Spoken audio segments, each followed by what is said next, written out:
This is the hallmark of good journalism. False equivalency, all too often these days, can be a fatal flaw.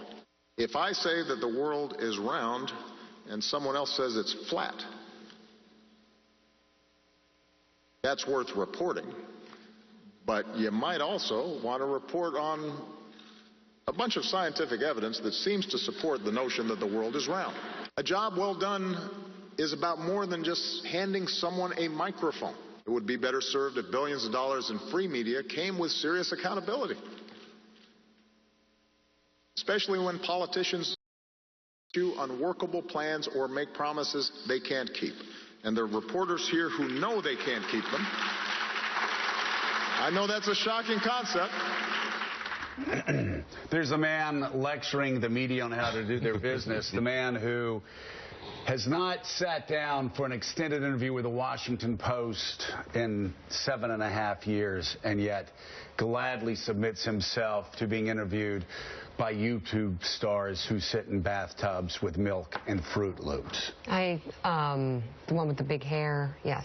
Okay, so that was President Obama speaking last night at the Toner Prize Awards dinner in D.C. President Obama calling on the media to hold themselves to a higher standard. Fruit Loops, I say. And I think it was Apple Jacks. Yeah, and also another podcast called WTF. So, with a liberal L.A. comedian. But hasn't sat down with the Washington Post in 7.5 years, but we really should hold ourselves to a higher standard. And while taking some responsibility for the divisive culture in American politics, he also called on media companies to invest back into the public good and, quote, not dumb down the news. Some in the press corps were less than impressed. Mark Knoller of CBS News tweeted, "You're supposed to push those in power for more evidence and more access," says President Obama, even though the White House doesn't always provide it. Sam Stein of the Huffington Post tweeted, "After this barn burner from Obama on the responsibilities of robust press coverage, I'm eager to see the spike in on the record White House briefings."